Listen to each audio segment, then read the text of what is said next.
Welcome to MuggleCast, your weekly ride into J.K. Rowling's wizarding world. I'm Andrew. I'm Eric. I'm Micah. And I'm Laura. And we're in some weird times right now. And we hosted a live stream earlier this week just to check in on all of our lovely listeners. And that was a lot of fun. So if you haven't checked that out yet, please do. You will find it linked in our social media channels and in the show notes of today's episode. I hope everybody's doing okay and hope everybody's enjoying the podcast right now as we get through this stressful time. I think, at least 3 of us are working from home now. Right, Laura and Micah? Yeah. Yep. Yeah. How's that like for you guys? I think it's gonna get old. Yeah. It's been okay. Andrew, I will say, I have a deeper appreciation for you now, too. Yep. Oh, in what way? Well, you work from home on the regular. Yeah. This is not easy. And now everybody knows how much it sucks.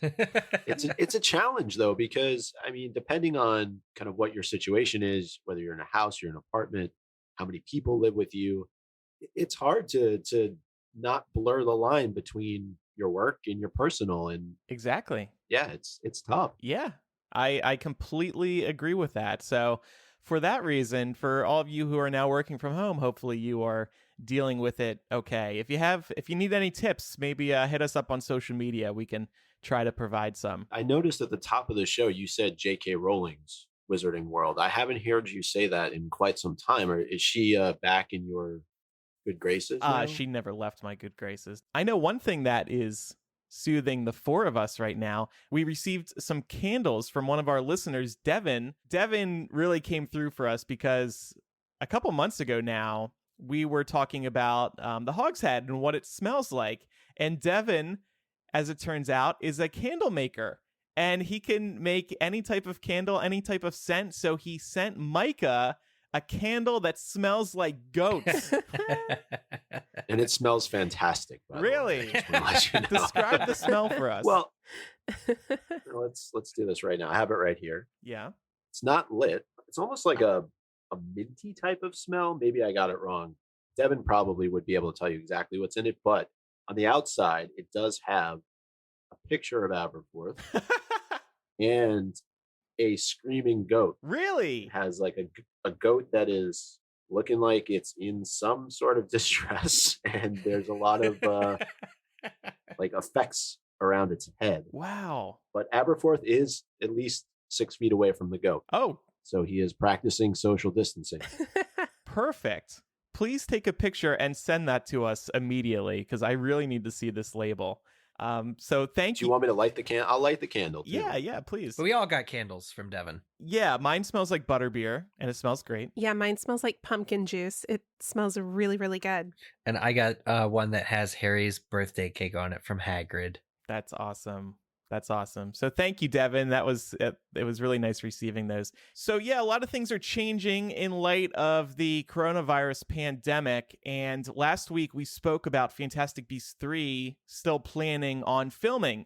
Well, the day after we recorded, they decided that they were not going to proceed with shooting. So the film has been delayed again. Of course, it was delayed last year when they decided to work on the script longer. So now this is the second time it's been delayed. Who knows when Fantastic Beasts 3 and every other Hollywood production will resume shooting. It could be a long time from now. It could be a month from now. We don't know. If production is paused for a few more months, they could very well push that November 21 release date for the movie because they're going to have to spend a lot of time on special effects and, of course, shooting the movie. Mm-hmm. Yep. So The other thing that you had brought up when we did the live show that I thought was really smart was the fact that there are all these other movies right now that are being delayed, and that could also have an impact on when the third film is released. yeah, there could be this domino effect where if some movies get delayed now, they'll push other movies down the line, and the movies down the line will be pushed even further. So yeah, there could be this ricochet effect. So we will see. Man, I just want all the movies to come out at once. Isn't that be cool? Like not all the Fantastic Beasts, but all the ones that kept getting pushed back.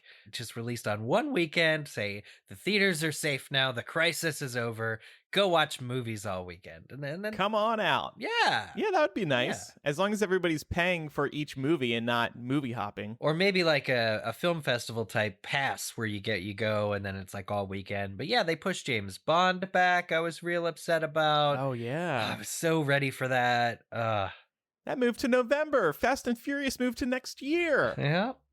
It's crazy. If they were smart, they would release these digitally and Yeah. just put them behind a paywall. A couple of studios have done that so far, actually. In fact, Disney just released Onward, their brand new Pixar movie, and it's available for rent for $20, which isn't too bad if you think about how much movie tickets cost when you're buying for like a family of 4. But it will also be on Disney Plus on April 3rd, and Universal released a few movies already, also rentable for $20. So yeah, some studios are taking that advice, Micah. As they should. So go ahead and watch Emma this weekend, the latest Jane Austen adaptation. I know you're a huge Jane Austen fan. Huge. J.K. Rowling is trying to do her part as well. She announced that she is granting an open license for teachers during the COVID-19 outbreak. Mm-hmm. Teachers can now post videos of themselves reading aloud from the Harry Potter books to children prevented from attending school because of the virus. Teachers anywhere in the world are permitted to post videos of themselves reading from Harry Potter books 1 through 7 onto the school's secure networks or closed educational platforms. The open license for teachers is the first of several initiatives being planned to help bring Harry Potter to children at home, which will be announced shortly. #Harry Potter at home. So they've got some plans in the works in light of this outbreak. I didn't even realize you needed permission from J.K. Rowling to read the Harry Potter books to your kids over the internet, even on a closed network that nobody else has access to. Yeah, I do think that's a little odd, but I think the intention is good here, so Yeah. I'm going to take that. But I'm really excited to see what the next initiative is. Right. Like, are they going to make the ebooks readily accessible to the public, or Maybe the movies? maybe the movies? It all seems targeted towards children, though, at least for the time being. Mhm. So yeah, we'll see. Yeah. But to Laura's point, I think it's just a formality so that there aren't any issues that arise. She's just putting it out there that it's okay for teachers to be able to do this. But we actually have our own version of No, some we of don't. these books, Mhm. right? We started No, it we with don't. Patreon. What are you talking about? Oh, come on. No, we This don't. is- J.K. Rowling, don't listen to Micah. We don't have our chapter readings on Patreon. J.K. Rowling doesn't even listen to the show. Team J.K. Rowling. But But J.K. Rowling should read. She should get on Twitter. I mean, I'm sure she has other things that she's doing, but I've seen this a lot of celebrities, right? Yeah. Somebody told me the actor who played is it Olaf in Frozen? yeah, Josh It's a Gad. great idea.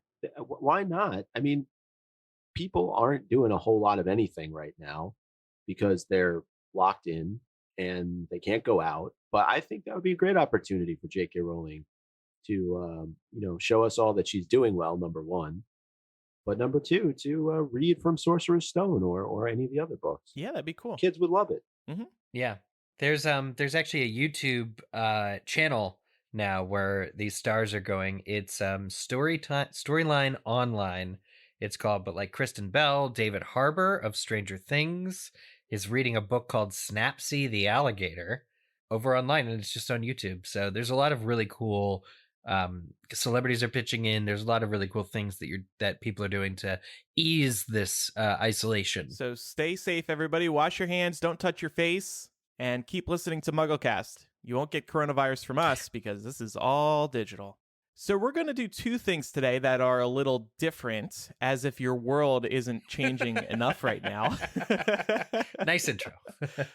First of all, we're going to play a game to lighten the mood. And second of all, for the first time, I think, in chapter by chapter history, we are only going to do a half of a chapter. And that's because there is a lot packed into chapter 22 of Order of the Phoenix. So we didn't want to try and cram it all into one episode. Plus, with us... This is how it all starts, though, by the way. I'm just throwing it out there. Like, this is how the whole Horcrux thing started. Oh, let's just do one. Before you know it, we're going to be cutting chapters into 7 pieces. Well, that's okay. We've got some time to fill. And now Fantastic Beasts 3 isn't coming out till like November 2025. So we're all stuck at home. We're going to launch page by page here on MuggleCast. Each episode dedicated to a page of J.K. Rowling's We're talking about Wizarding paragraph 7 today. Yes. Sentence by sentence. Yeah. Word by Laura, you're going to need to connect the threads between words that show up on each of those pages in respective Oh books. my God. Please, no. No, the, a, it. It has to be like Harry or Got you. Something like no, that. no definite or indefinite articles. Actually, for April Fools, we should do like a page by page segment where we just Oh, spend an entire no. episode on a page of the book. Well, you just spoiled it. That'd be so fun, though, just trying to vamp for a half hour on a single page of a Harry Potter book. Anyway, so let's start with this game. All right. Many of you are probably familiar with Sporcle. This is a website where you can play all kinds of quizzes and unique games that you can't find elsewhere, I don't think. So we're going to play a Harry Potter name chain game. Can you name the Harry Potter fact based on the previous answer? There's 55 of these. Whoa. This is an 8-minute timer, but we're going to try to do 7 minutes because 7, and we're Harry Potter experts. So let's see how we do. Is everybody ready? You can see my screen? So how is this? The answers based on the previous answer? Do you know? Exactly. Yeah. Okay. As soon as you see this, you'll know how it works. You'll get it. All right. This is not like Heads Up, by the way. That was a lot of fun that we played Yes. on Wednesday. We all did terrible in our first round. No, the last one, oh, I was going to say, you did really well in the last round, but that's because Laura and I, as Ravenclaws, were delivering such amazing Yeah. hints. I'll give you Yeah. guys credit. Sure. Takes 2 I to feel like tango. when playing Heads Up, I am far better as a hint giver Hmm. than a hint receiver. Yeah. Yeah. You were given some great hints. It's definitely 2 different muscles. Everybody be sure to watch that. That's a lot of fun, and that's available to everybody. All right, so here we go. Play quiz. The boy who lived. Harry Potter. Good. Is best friends with. Ron Weasley. Ron. Who ends up marrying. Ginny. Hermione. Oh. Ginny. Oh. No, Hermione. Oh my God, you scared me. Oh, wow. Victor. What kind of, wow. Victor. Ron and Ginny? Those Game of Thrones style. Who goes to the U-Ball with Victor. Yeah. Whose headmaster is. Karkaroff. Karkaroff. Who is interrogated and imprisoned by. Barty Crouch. Barty. Ooh. Whose son impersonates. Moody. Mad-Eye.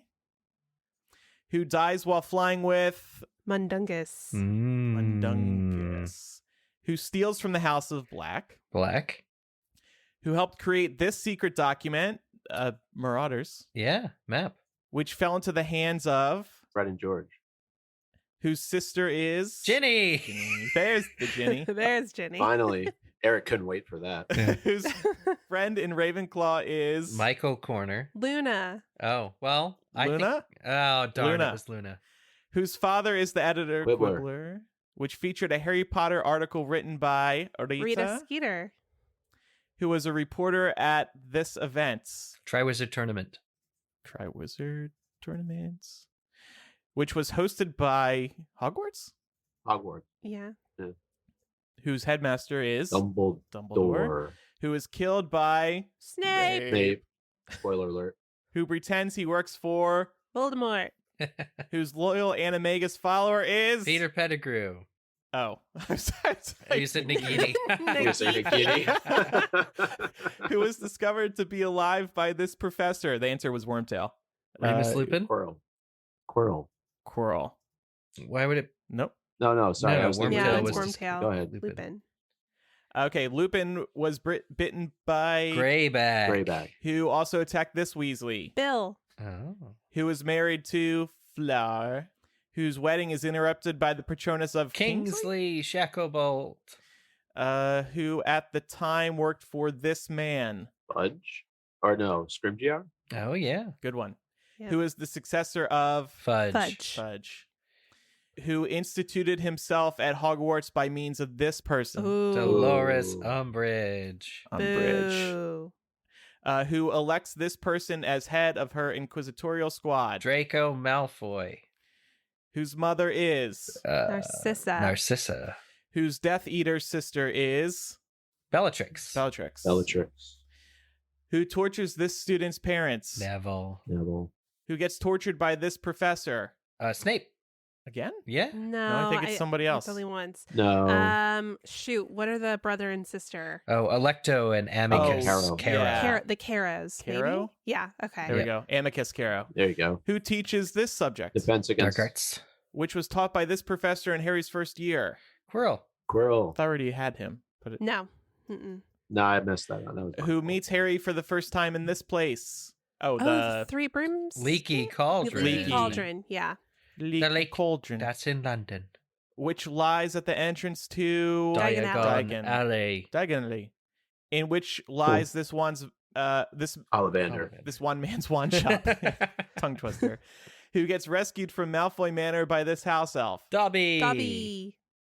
whose master was Lucius, who secretly gives Ginny Tom this Riddle's and diary. maybe just the diary. Yeah. Which hits this character on the head in the bathroom. Moaning Myrtle. Oh my god. Can I spell it right? Wow. Watch, I wish. I hope M-R-Y? this. Oh my. M-Y-R. Help me! M-Y-R-T-L-E. Thank you. Whose bathroom lies. Chamber of Chamber of Secrets. Secrets. We have about 2 minutes left, which contains this creature Basilisk. who petrifies this Hufflepuff student. Is it Ernie? Oh, what? No, Justin Finch Fletchley. That's it. Who joins this secret organization? Dumbledore's Army. Army. Whose meeting takes place in Room of Requirement. room- Good thing we're reading Order of the Phoenix. which is the home of this Horcrux. Diadem. Diadem. Whose location was revealed to Tom Riddle by... Grey Lady. Ooh.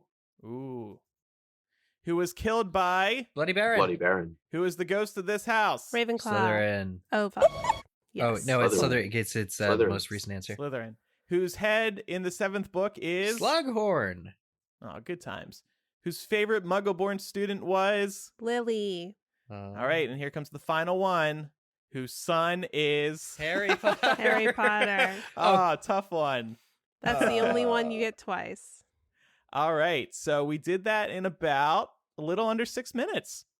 Good job, guys. Yeah. Wow. We got 100% average score on Sporcle for this quiz, 49%. Oh. Come Sporcle on. wasn't ready for us. Sporkle's like, wow, some Harry Potter podcasters just play. They sure know their stuff.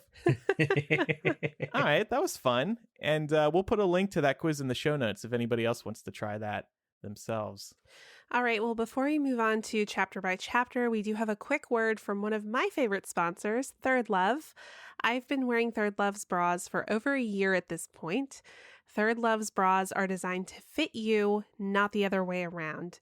They have over 80 sizes, but know that the only size that matters is yours. I stand by these bras because they are seriously the most comfortable ones I've ever worn. I was pretty amazed when I took their Fit Finder quiz online and subsequently received the best fitting bra I've ever had. They have straps that don't slip and tagless labels, so no itching. My favorite part are the lightweight, super thin memory foam cups that mold to your shape. And if you need help figuring out your size, they have a team of fit stylists available via chat and email dedicated to helping you find your perfect fit. And if you don't love it, every customer has 60 days to wear it, wash it, and put it to the test. Then return it for free, and Third Love will wash it and donate it to a person in need. Third Love knows there's a perfect bra for everyone, so right now they're offering our listeners 15% off your first order. Go to thirdlove.com/MuggleCast to find your perfect fitting bra and get 15% off your first purchase. That's thirdlove.com/MuggleCast for 15% off today. Okay, it's time for chapter by chapter, and this week we are discussing the first half of Order of the Phoenix, chapter 22. And we will start, as always, with our 7-word summary. Here's a question. Do we do 4-word summary because it's half a chapter? I guess so. No. And then next week, because we're going to collect these at the end, right? And have the chapter art with the 7-word summary. So unless we want to have 2 7-word summaries, we should split this in half. No. Okay. Well, but then... Are you going to give half an MVP and half a name the chapter? Well, okay. So then let's say in advance, is this 7-word summary a summary for the whole chapter? or just for the part that we're covering? I think just part 1. Yeah. Yes. Just part 1, because I didn't read the rest of the chapter. Yeah, Okay. I also stopped Yeah. halfway through the chapter. Yeah. So Eric, you were the one that gave direction here. No, it's true. So- I really felt like there was a lot of stuff in the first half, and the second half has all those departments at the hospital, like all crazy stuff going on. So it was me. I was like, hey, I caused this mess. Apologies to everybody. Yep. Or we can screw with them, Eric, and we can make this about the entire chapter, and we can watch them screw up and get lost. That's Well, their fault. I think Laura and I have a pretty good idea what happened. Well, yeah. well, all right, So- fine. I have read this book at least once. All right, part 1. Go ahead, whenever you're ready. Arthur. Survives. By Receiving Care. From. portraits. Yay! Yeah. That was a quick one. We did good. All right, so yeah, there is a lot that happens in the first half of this chapter. Definitely. And it's no surprise, I guess, that the chapter starts with Harry kind of panicking after what he has seen or encountered or done. But we'll remember at the end of the previous chapter, it was Neville that went and ran and got Professor McGonagall. And thankfully, Professor McGonagall is, ready for action. She says, we are going to see the headmaster. But when they go to Dumbledore's office and the password is Fizzing Whizbee, I'm going to take issue with the complexity requirements of Dumbledore's password. Does he want everybody to guess it? And that's not really secure, is it? It does seem a little surprising. And just a password, just a verbal password, is very antiquated anyway. Ooh, he should be doing two-factor authentication. That's right. Yeah, fingerprint, Face ID, Andrew, 2-factor. you know what that sounds like to me? A security nightmare. Starting to sound like a security nightmare. Security nightmare. Get 2-factor, Dumbledore. There should be additional layers of security. This is a scary time right now. Yeah. Yeah, like even if like somebody gave the password and then Dumbledore's wand like lit up and projected on the wall and like showed a video of who was downstairs, so he could be like, "Oh yes, let Minerva up." Yes. Or, Where's his "Oh Nest no, cam?" not Umbridge." Yeah. Or maybe it's simply that Dumbledore knows he could kick anybody's butt. Well, that's So he's they got can quite just an try. They can just try to come up to his office and see how that goes for you. his ego, man. He's just like, yeah, come what may, or maybe it's that the gargoyle is so loud when it turns that he'll hear them coming a mile Yeah. away. Get a little warning. Although Time to I don't think so, because maybe they do.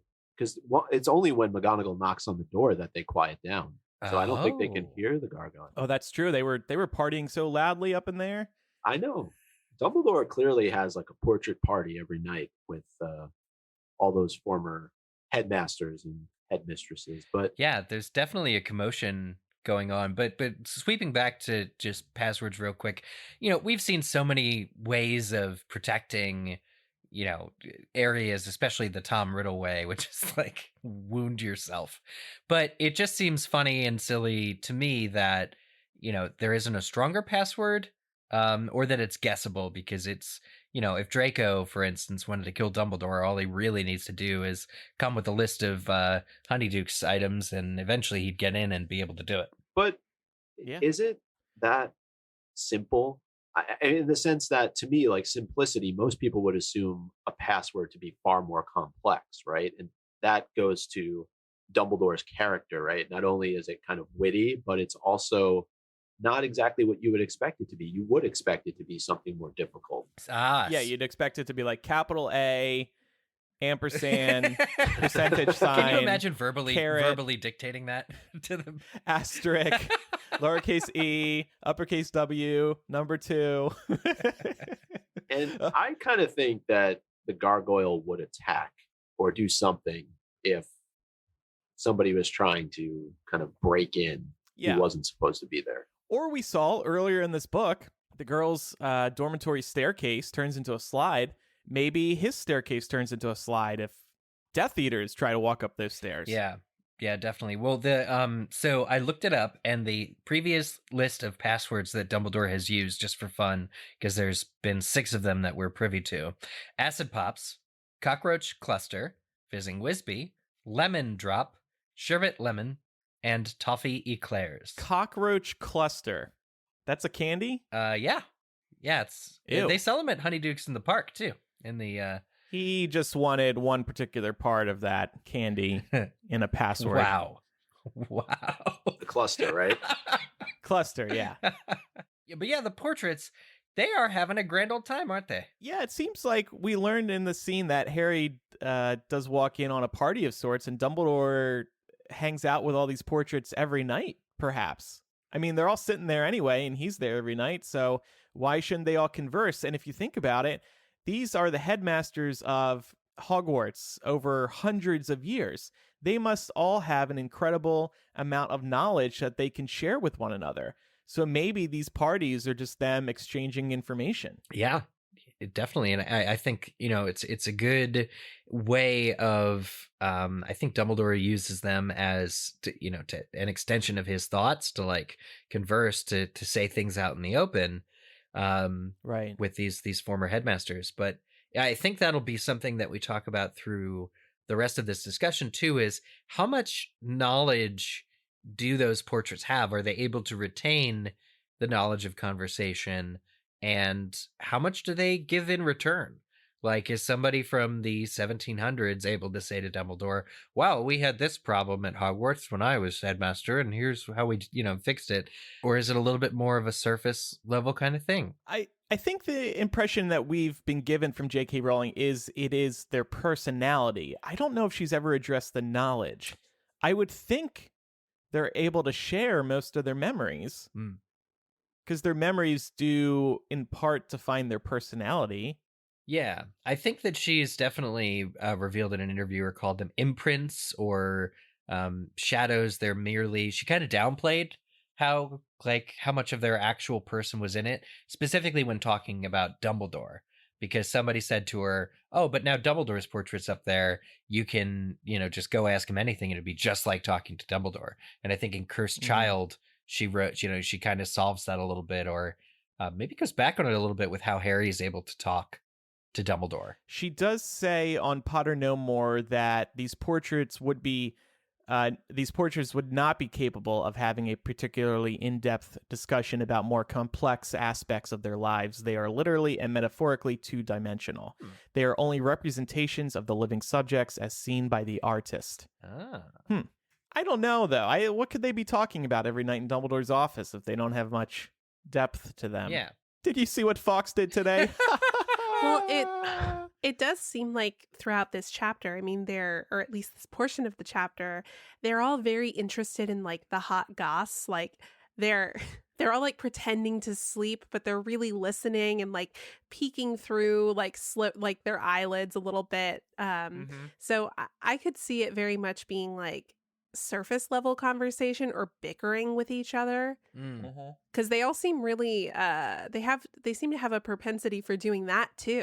It's like one of them says or does something and the rest of them erupt in response to that thing. Yeah, that's going to be really annoying though, by the way, if you're trying to work. Like, think of all the important things Dumbledore is trying to solve for, and he's got 50 different people just yelling at each other. I wonder if he can just put them on silent or do something. Do not disturb mode. Maybe. But I do think that after becoming portraits, these individuals that are inside the portraits can probably retain memory. Right? I mean, we see as much from the fat lady. She knows who the students are. She's constantly tracking, what she, because only Gryffindors can get in. So she kind of is keeping an eye on who's who. She's learning the new students every year. I feel like by now, surely the oldest of the portraits would be basically a real person insofar as, just experiences would build them up. So I think that even if they were just an artist rendering at first, they're more now, and there's more to that in just a moment. Yeah, but one thing though too, and I apologize, Laura, if you have this later on in connecting the threads, but if you go back to Prisoner of Azkaban, that's really where I felt we got introduced to portraits' importance in terms of, and the ability to shift between, right? We see it with the fat lady when she's attacked at Gryffindor Tower by Sirius. And then Sir Cadogan Yeah, and I love that connection because, when we see it in Prisoner of Azkaban, a lot of the sort of like portrait moments that we get are more comical. Whereas here we actually see the portraits being very useful. And, really the only reason that Arthur Weasley lives. Right. Yeah. Definitely. So we'll talk more on the portraits in just a sec. But I had to ask, as soon as McGonagall and Harry come into Dumbledore's office, Dumbledore says, "Oh, it's you, Professor." And he doesn't really say like, "Oh, Harry's here," or "Oh, hello, Harry." And it really kind of reminded me of the barrier that Dumbledore has had to put up to really ignore Harry's pain all year. It seems like he's gone so far that he's not even going to say, "Oh, hello, Harry," or acknowledge his plea. Like he's gone the other end of the extreme of ignoring him, that he really won't call him out. And we see this, Harry's telling his whole story, and Dumbledore's really not even looking at him, not once. Well, Dumbledore's having a party with the portraits, and McGonagall comes in, and it's like, "Oh, McGonagall, come on, join the fun. You're going to be headmaster one day anyway, so you should be a part of this." And then, oh, there's the buzzkill, Harry Potter. My scar hurts. He doesn't even. Umbridge hates me. How about Ron? Poor Ron doesn't even get acknowledged. He doesn't Poor even get a Ron. Dumbledore is pretty far gone. But I think this goes to the point of what is wrong with Dumbledore right now from the standpoint of not wanting to interact with Harry at all. It's beyond a level of disrespect. It's just from a reader's standpoint, I think there's a growing frustration that we all have now from Harry's standpoint with Dumbledore, because he's not even acknowledging him. He's not talking to him. It just doesn't seem like the level of hustle that you would expect when, a member of the Order of the Phoenix has been murdered. I mean, is there this need for a security check? Wouldn't you really, if you know that Arthur Weasley's on tonight at the shift of watching the door that's not supposed to be true. known about, do you really then need to go through 50 questions? He asks Harry how he sees it, or how he saw the message. He chastises Harry for misunderstanding him, that it was actually a direct question meant exactly as he asked it. Silly Harry, of course. And then from there on, he then goes and plays with some of his gizmos and kind of does this other stuff before calling on Everard and Dilys, the portraits. I know I just really kind of gave it to Dumbledore, but at the same time, I think he's trying to figure out, because we know what happens later on in this book, whether or not what Harry is seeing is actually real. Well, because maybe Voldemort is manipulating what Harry is seeing. Exactly. But if he suspects that, it's kind of past the point where he should be cluing Harry in, right?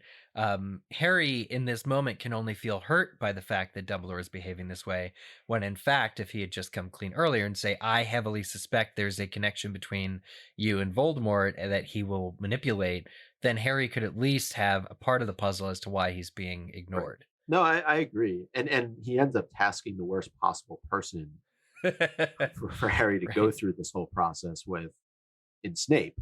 But I do think he is trying to figure a lot of things out in his mind right now. And there's still something about him not wanting to interact with Harry that just doesn't sit right with me as a reader. But the problem is Dumbledore doesn't want Voldemort to think that Dumbledore and Harry are close. That's why he's keeping the distance between the two of them. So he won't even say his name. "Oh, Harry's here," let alone. Yeah, don't want to trigger any bells in Voldemort's brain. Did I hear Dumbledore say Harry? It's time to tune in. Voldemort has that keyword set up in his Horcruxes. Keyword Anytime alert. anyone says Harry, it's like they come Google to life. News alert. Breaking news. Somebody wrote about Harry. So let's get back to the portraits. So Dumbledore calls upon two portraits in his office, Everard and Dilys. And he says to Everard, "Make sure he is found by the right people." And Dilys, we'll talk about, actually, she shows up in the back half of this chapter too, but he sends her. So presumably Everard, actually, not presumably, it's described. Everard has a painting of himself hanging at the ministry. And so he is able to raise the alarm among a group of people who would be helpful towards Arthur, who probably shouldn't be down there. Right. They're going to go find him. They're going to pull him up. And then Dilys has another painting, we'll find out, at St. Mungo's. So she is able to... Perfect. Yeah, it's absolutely perfect. And it makes me wonder, the rest of these headmasters, they were such important people, Dumbledore says, that many of them have multiple portraits of themselves, of the same person, that they can just... Now they're visiting that way. Instead of just going into each other's portraits in the same room where they're hanged, they're going to their other selves. And it makes me wonder where everyone else is, like all the other headmasters might have. Yeah. You know, it's essentially a great spy network. Yeah, it is. Well, and it's also making me wonder if this was Dumbledore's plan all along. This was one of his backup plans the whole time. He had a portrait at the ministry, so if, God forbid, anything ever happened to a member of the order, he would be able to quickly relay a message to somebody at the ministry. Hey, go check in on, the Hall of Prophecies. Go check in down at the Department of Mysteries, because I think I've heard an attack. Yeah, and it is said that there are no portraits down there in sort of the Right. lower levels. He's like a floor up or something. Yeah. So he had to like scream until people came. But which that would be... I heard something all the way down there. You heard something all the way down there? Yes, just go look. which here's another thing. It's not really the most expedient way to save somebody's life. Arthur is bleeding out. The fact that this... But that's the best he can do. And I mean, It's a pretty good system. It works. Well, but I know that Micah asked the question too a little later on, but like, is this Dumbledore's plan then? Is this really the best way to protect members of the Order of the Phoenix? You know, Arthur really was on his own completely down there. It's just kind of shocking that there wasn't a more direct way of protecting or at least having a buddy, you know, do a buddy system kind of thing. Yeah. That's pretty much what I was wondering. Is it seems like the order really has no other security measures in place should one of their own be found and attacked, and we know that what they're guarding is extremely important, and that not only is their side trying to protect it, but it's clear that the other side is trying to retrieve it. And Sturgis gets mentioned a little bit later on when we're at Grimmauld Place, about, or maybe it's even in Dumbledore's office, but I can't remember. So we know that there's already been attempts by Voldemort's side to try and infiltrate. So given that one of their own has already, kind of fallen, now this is the second member that has been attacked. Seems like there would be a little bit better security in place, or something that's there, to your point, a buddy system. I don't know what it is, but it just seems really poor planning on the part of Dumbledore, and risky too. I mean, the Order is not in huge numbers right now, right? They don't have a ton of people on their side. And they have the ministry working against them. Like, they're trying to guard something in the place where their head person is totally in opposition to what Dumbledore stands for. So it just, there's a lot of flaws here. That's my point. Yeah, I just think it's hard because, Order members are really limited as it is. And we've already seen it established that if they get caught doing this, the repercussions are pretty severe, and it also risks outing the Order. So say if we had like Arthur and Kingsley down chilling in front of, the Department of Mysteries. And first of all, that raises questions about like, wait, you guys are friends? Right.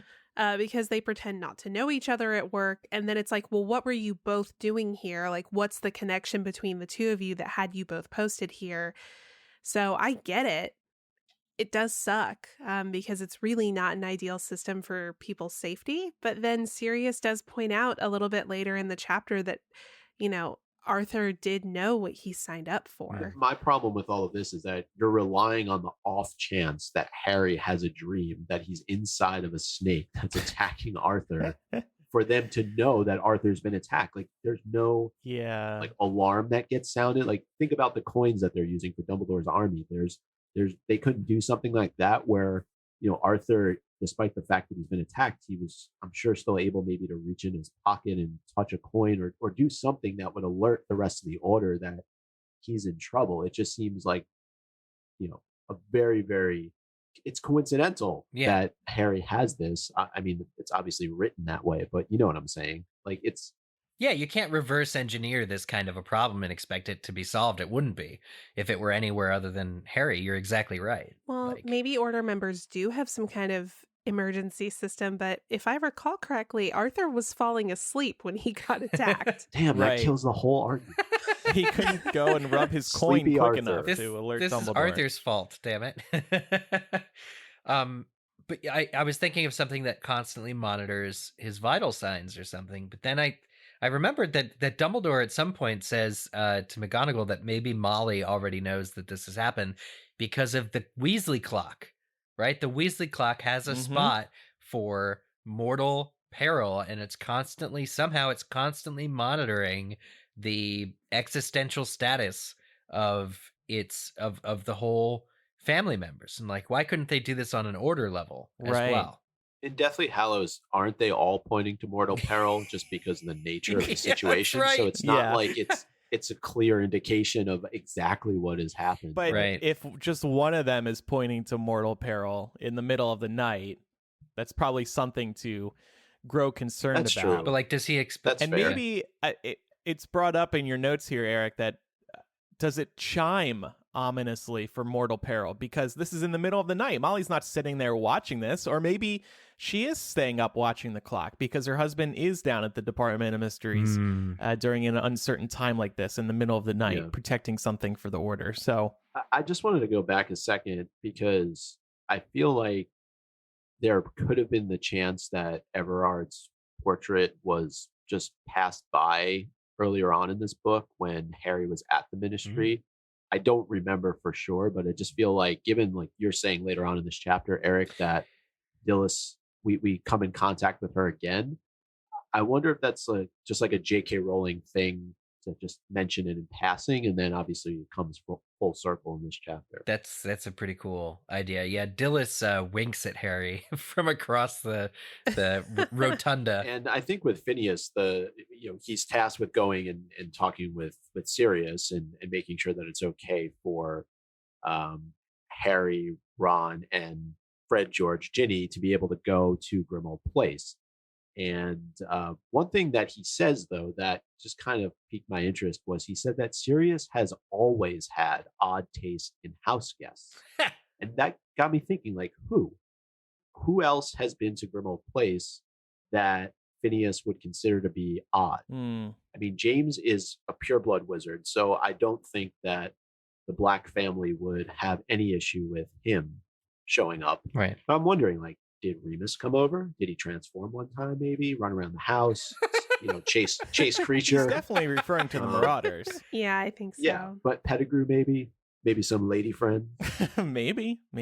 Phineas gets peer pressured into going to relay the message to Sirius, and Dumbledore starts reviewing an instrument. Nobody really understands what it's doing. It's spinning. It's making noises. And he pulls up a snake. He's talking to himself out loud, and he says, "But in essence divided." And we didn't really know what this meant, but J.K. Rowling did say later, post Deathly Hallows, in a web chat, that in this moment, Dumbledore learned of Nagini being a Horcrux and Harry's connection to Voldemort via Horcruxes. So this is just some classic writing from J.K. Rowling where we see Dumbledore have this major revelation, but it just gets kind of glossed over. It's kind of like Dumbledore's the twinkle in his eye moment. Yeah. There's just like this major realization, and none of us know the significance of it. Obviously, Dumbledore, as usual, isn't announcing what he just discovered. But in bonus MuggleCast today, we will talk more about this instrument. It sounds like it's a pensieve, according to J.K. Rowling herself. Yeah. So we'll talk about that over on Patreon. But yeah, Dumbledore does have a big realization here. But this is all following his interrogation of Harry, right? He's asking him all these questions, and Harry's kind of a bit dumbfounded because he doesn't understand how Dumbledore could possibly know really what it is that he's experienced. Yeah. But he does, because that's Dumbledore. The other aspect of this is when he's grilling Harry, or once he's just finished, he leans over to Fawkes and is having Fawkes, I guess, kind of stand guard for them. It's a really interesting thing. He says to Fawkes that they need a warning. This made me think of the song Calling All Angels by Train.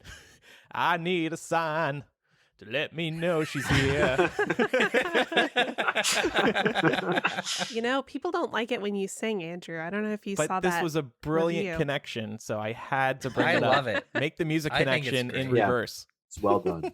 Oh my gosh. Yeah, and then so this feather, like basically a feather appears in the middle of the office, and then Dumbledore says in explanation, it is Fawkes' warning. She must know you're out of your beds. Minerva, go head her off, tell her any story. So Fawkes is, I guess, clearly spying on Umbridge at this point. Yeah. Yeah. I can imagine Fox being like, oh crap, like I get Umbridge duty out of all of this. Like I'm this legendary bird. I work with Dumbledore, and I'm stuck right? following this toad. No, thank you. Yeah, exactly. But it made me think though too, how is it that Umbridge knows that they're out of bed? Because Right. What the hell? I think it's Mrs. Norris because they pass her. Oh, yeah. Yeah. Darn it, Oh. J.K. Rowling's so clever sometimes. McGonagall tells Mrs. Norris basically to go F off. Yeah. Who probably goes to Filch, who goes to Umbridge. Mm-hmm. But if it is, I still think that this is McGonagall's situation to worry about, right? She's the head of Gryffindor. So if a couple of her students are out of bed, then it's her responsibility to deal with it, not Umbridge's. So Right. I was a little surprised, though, that Dumbledore sends McGonagall in this moment. Maybe that's the reason why. But why not have Fawkes try and derail her? Could you imagine what would happen if Umbridge came like face to face with this big flaming bird in the middle of like the Hogwarts hallway? She'd probably crap her pants, like, Yeah. and run the other way, or she'd go like, I don't know, but you know what I'm saying? Yeah. I also thought initially when Dumbledore said that he needed a warning, and this is because it's been a while since I've read this chapter, I thought Fawkes was basically going to like go from member to member of the Order and like let them know what has happened. Maybe that's the sign that something was wrong, but no, it's Umbridge duty. That's Yeah, I mean, if Fawkes can apparate and disapparate, which we're just saying is what's happening here now, he could presumably warn the other members of the Order right away. Dumbledore could give him a letter to carry or something, but it definitely, I think the problem is if Fawkes were to confront Umbridge directly, she would know that it was Dumbledore who was confronting her, right? Like that's true. it's the calling card. It's like a telltale sign. It's like Dumbledore sent his bird. So, but how does Fawkes know? Like that's my question. Like, or how do like Umbridge is just in her office, and like Fawkes is lurking outside the window, and like all the little kittens are like running inside because they're scared that there's this big ass flaming bird outside of the window. Like I don't know. Yeah. Like how is Fawkes able to essentially tail Umbridge and well, maybe like Dumbledore, Fawkes has other means of making himself invisible than wearing a cloak. Like he can just, in this chapter, Fawkes apparates and disapparates and also goes invisible. Yeah, and like transfers this feather across Hogwarts. So if Fawkes can do all these things, then I think he can easily track Umbridge. So is this something that a regular Phoenix could do, or is it because, like we're learning in Fantastic Beasts? I mean, here's the thing that is the real joy of reading these types of things in Order of the Phoenix, is because it could play a part in future Fantastic Beasts films with the Dumbledore and Phoenix connection. Like they're real tight in this chapter, and they can do weird, crazy magic. yeah, and I would say beasts, quote unquote, right? They factor in a lot to this chapter, whether you're talking about Nagini or talking about Fawkes. Mrs. Norris, not a beast necessarily, but still A beast. And then even Creature, right? So Yeah. in terms of means of communication, they all kind of play a role in this chapter as it relates to that. Absolutely. So through all of this, and we mentioned this a few minutes ago, so we don't have to dive into it too much, but Dumbledore is shying away from looking at Harry and decides to send Harry, Ron, and the rest of the Weasleys back to Grimmauld Place as a precaution. Right before they portkey back to Grimmauld Place, Harry suddenly has this fit of rage. He feels like a snake again, and he wants to attack Dumbledore. And Harry, in this moment, does not understand why he's feeling this way, and he reports this to Sirius, and he's trying to figure it out. But we know now, in hindsight, this is the Horcrux talking. Yeah. Mhm. And do we think Dumbledore allowed his eyes to meet Harry so that Harry would have some clue what was going on? I don't think so.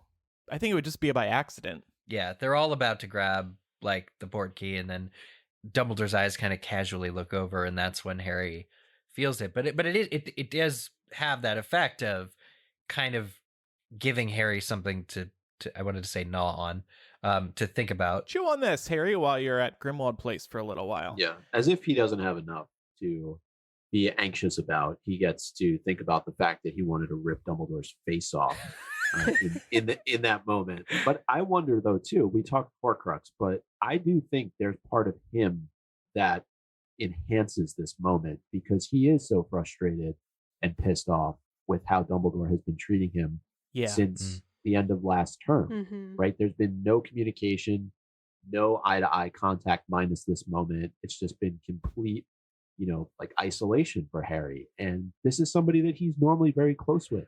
Yeah. And so I think that it escalates the situation for him. Well, and we definitely see in Deathly Hallows that being in close proximity to a Horcrux for an extended period of time will sort of exacerbate your emotional reactions to things. So that makes total sense here, but it does make me wonder, at any other point in the series where Harry has had an overreaction to something, is that the Horcrux? It's possible.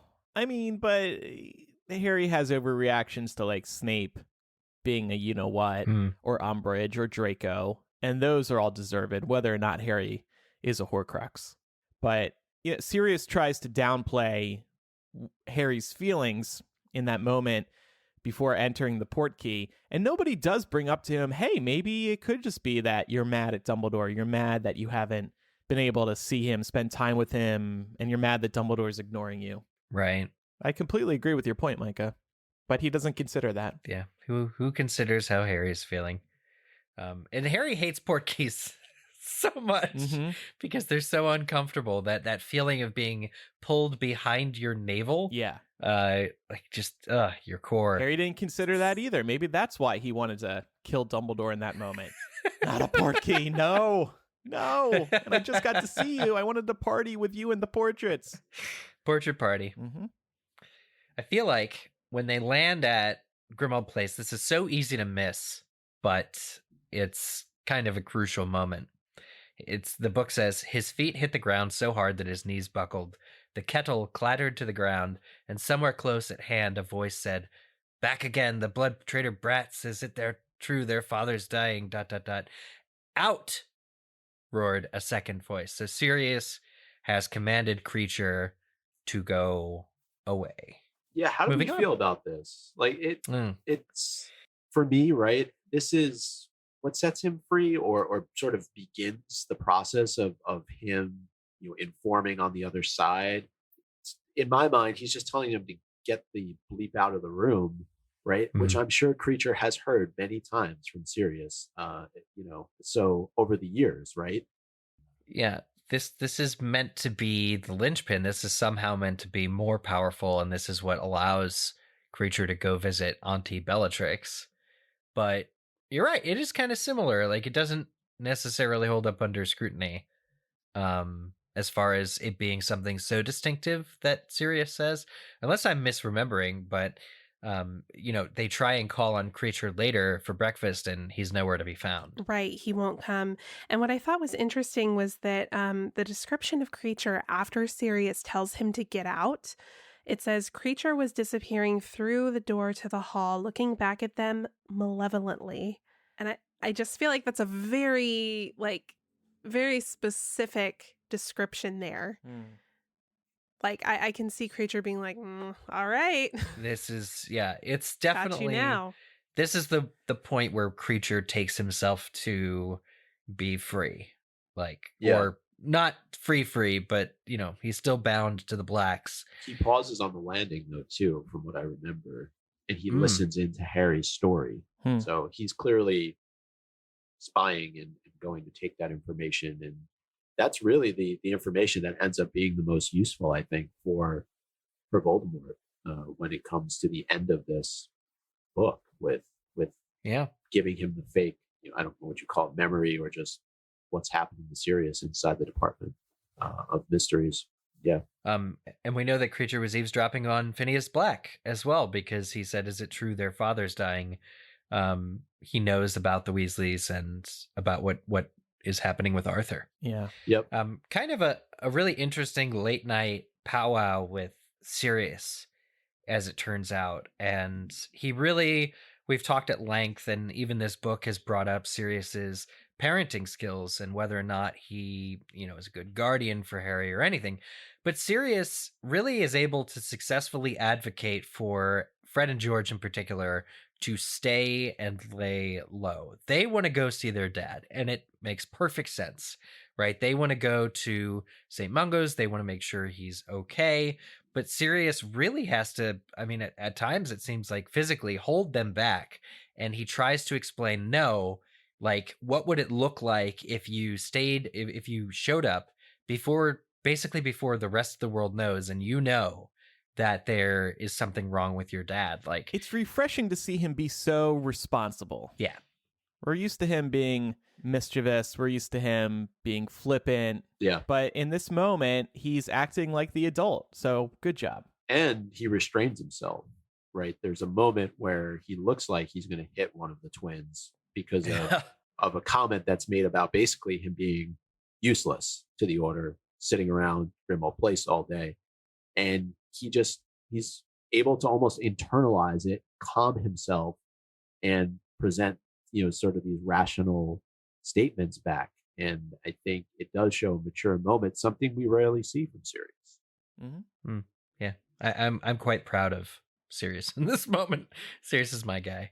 But it's really the interesting thing. So they just have no news at this point. Their ability to act is out of their hands. And I feel like I'm getting flashbacks to childhood. Have we ever had these just moments where it's the long, hard, cold waiting? I'm sure we've all been there at some point, waiting on a relative in the hospital, waiting to hear the news. It's so tense. And actually reading over this section, it gave me flashbacks to my own memory of having to sit through something like this. Mm-hmm. Yeah, this is one of those things that you look at differently when you're reading it as an adult. When we're kids, many of us hadn't been in this situation yet. So the perspective changes as you get older. Yeah. Real appreciation for the way that J.K. Rowling is writing it, Mm-hmm. But eventually Molly arrives. The first thing she says is he's alive, which is good. That's that's the news they wanted. But it's so tense because the Owl Network is being, watched. The Flu Network is being watched. Like the means of communication are so strict, and limited at this point that it's, she has to come there physically. And after several hours, that's the news that they get. Yeah. Maybe after this, they should have a better method of communication to relay messages, something like a cell phone. Why don't they just ask Hermione what she's been doing with Dumbledore's army? Yeah, that's what I'm saying. Yeah. Well, they try to black out Hermione from these Order meetings, and so Hermione's probably like, well, they don't deserve my brilliance. Yeah, why isn't she coming to Grimmauld Place, right? I mean, she didn't get the invite. Yeah, Nobody that too. woke her Yeah, up. so she shouldn't share any of this information. Well, also they're keeping Dumbledore's army secret, or they're trying to keep it as secret as they can, because there's a mixed reception to it among Order members. Right. Look at how Mrs. Weasley responded to it, for example. Well, Hermione could have just been like, we use these coins just to talk with each other during class, not for any secret organizations that you wouldn't approve of. Yeah, exactly. And then just kind of to wrap things up for now, what do we think McGonagall told Umbridge about why the Gryffindors were out? They were just being bad kids, and McGonagall gave them detention. You don't have to worry about it, Umbridge. But Umbridge now gets to oversee all punishments, right? Right. So she gets to weigh in. Well, McGonagall said that she is going to leave scars on the kids' booties. Oh. And Umbridge really liked that. She didn't need to be convinced any further. She was like, "Oh, Minerva, you fiend!" And then I only went for the hands. You went for the rears. Yeah. That's fantastic. Good night. What is happening? Oh, Well, do you? This is devolving very Yeah, well, quickly. do you guys know what McGonagall told Umbridge? no, I'm wondering how close this is though to the actual holiday though, because in previous chapter they're talking about what they're going to do over Christmas, right? And they're obviously now home early. They've gone home early before the end of term. So I wonder how that all gets explained away, at least from Harry's standpoint, because you could understand the Weasleys going to see their dad because of what's happened, right? They exit early. But what about Harry? Like, how does that get explained away? Do we know? I mean, Mm-mm. nothing's ringing a bell on my end. No. I honestly. If you went on the HP lexicon, Yeah. you can probably find out. They have a timeline there. But yeah, I don't know. I think McGonagall just like stunned Umbridge, threw her in a broom closet, and then just like went to bed. Oh, That's- you said I was crazy. So this leads into our Umbridge suck count. It currently stands at 47. Umbridge obviously doesn't have a major role in this entire chapter, actually, but I think we can give her 1 point for not just sleeping through the night without creeping on the kids. Yep. I'm gonna give her another one for wasting a fox feather. Oh, Those are dang. Yeah, precious. it's not like those things just grow back. No, it takes a little bit of time, Eric. Yeah, and to And take how up about for wasting McGonagall's time? poor Fox has to deal with Umbridge on a Saturday, remember, I we're- presume, night. We're not, I don't know that we're going to get to do any more Umbridge sucks in the next half of the chapter. So we should at least take advantage of this. I think you have to be kind of fair to Umbridge. I hate to say that, but I think the nice thing about the Umbridge suck count is we are genuinely trying to figure out how many times she did suck. Yeah. So I don't want to go too crazy. I think it's good at 2. Okay. Yeah, I think that's fair. All right, well, we have some threads to connect. One of the first ones that I thought was really interesting between Prisoner of Azkaban and Order of the Phoenix is that at this point in Order of the Phoenix, as well as the end of Prisoner of Azkaban, Dumbledore is including Harry and his friends in purposefully undermining the Ministry to save a key Order member. So we'll all remember at the end of Prisoner of Azkaban, Fudge is already at Hogwarts. The events at the Shrieking Shack have transpired. Sirius is locked up in a tower. The Dementors are preparing to administer the kiss. And Dumbledore just hears Harry and Hermione's recounting of the events, acknowledges that there is like little to no evidence to support them, but he's like, I believe you anyway, and sends them back in time to save Sirius and Buckbeak. Here, the evidence is obviously far more believable, I would say. However, we're still relying on a dream that Harry had, but Dumbledore deliberately circumvents Umbridge as she's trying to figure out what's happening in order to get Harry and the Weasleys away from Hogwarts and her in order to ultimately save Arthur and also create a cover story for him so that he doesn't get in trouble for being where he was at the time. Nice. Then I thought this was really interesting because I get that Harry's frustrated with Dumbledore here. Dumbledore has a history throughout this series of not being terribly clear with his intentions.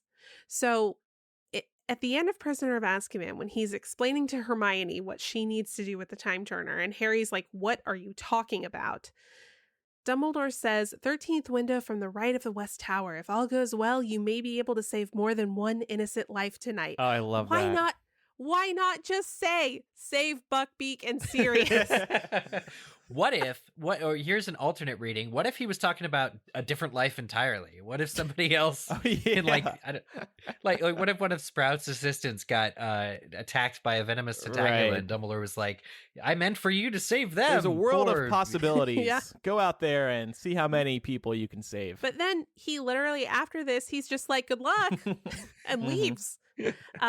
And Harry seems to be okay with this lack of clarity as long as he feels like he has an in with Dumbledore. Yeah. So it's really the fact that he doesn't have an in with Dumbledore anymore that's so frustrating to him. And we already talked about the portion, earlier in the chapter where he's like, but in essence divided. He's doing this in front of everybody while they're all being like, yeah, my dad's bleeding out somewhere. What are you doing, man? So but yeah, message divided. Right. So actually, I would argue that Dumbledore has been doing this for a very long time, and Harry is only frustrated now because Dumbledore won't acknowledge his existence. And then this was a cool one. So there's a really interesting parallel, I think, between Snape and Kreacher. So at the end of Prisoner of Azkaban, Snape is really beside himself about Dumbledore seemingly taking Harry and Hermione's side. Dumbledore communicates that he wants to speak to Harry and Hermione alone to hear their recounting of the events. Snape goes off and is like, oh, come on, this is completely ridiculous. Sirius Black was showing that he was capable of being a killer when he was in school. Do you not remember when he tried to kill me, Dumbledore? And Dumbledore still pushes Snape out of the room so that Snape cannot be involved in this conversation. At the end of the book, following the events that allowed Sirius to escape, Snape is so frustrated by how everything played out that he just lets slip that Remus Lupin is a werewolf. And this results in Lupin having to resign his post at Hogwarts and also creates further employment difficulties for him down the road. So Snape in this way has betrayed a marauder. Well, Kreacher is, I would argue, more rudely banished from a dramatic interaction of everybody arriving at Grimmauld Place, and he's probably kind of wanting to be in on the action. Sirius yells at him to get out, and we know now that this is the moment where Kreacher interprets that he's been banished, right? And this is what opens up the opportunity for him to sort of set into play the sequence of events that directly lead to Sirius's death. So he also betrays a marauder. Wow. Nice. Yeah, very interesting. All right, it's time for MVP of the week. I'm going to give it to the portraits for this fascinating network of portraits that they can jump between. They saved Arthur Weasley. Nice. I'm going to give it to Sirius, just because I felt like despite everything that was going on in his treatment of Kreacher side, in that moment where he needed to come through as a mature adult, he did. I'm going to give it to Arthur because even though we haven't actually seen him in this chapter yet, we do learn that he pulls through. And I just got to give it to him for recognizing that, there are some things that are just more important and that he's willing to put his life on the line for what's right. And I gave my MVP of the week to Sirius also for maintaining a cool head and really for once, just handling Fred and George's criticism. First of all, for handling them, and then for handling their criticism really responsibly. All right, let's rename the chapter. Order of the Phoenix, Chapter 22, Portraits to the Rescue! Harry Potter and the Order of the Phoenix, Chapter 22, The Godfather. Oh, nice. Harry Potter and the Order of the Phoenix, Chapter 22, Imposter Syndrome. Nice. Harry Potter and the Order of the Phoenix, Chapter 22, Redhead Rescue Mission. I don't know where I came up. I was failing to come up with a title until I wasn't. No, I like that. I like it too.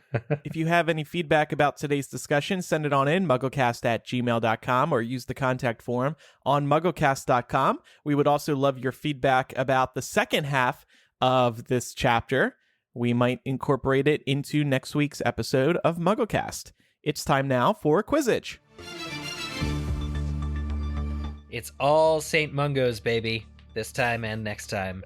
But last week's question was, what is the name of the department store front which hides St. Mungo's to the Muggles? The correct answer is Purge and Dow's Limited, which was awesome.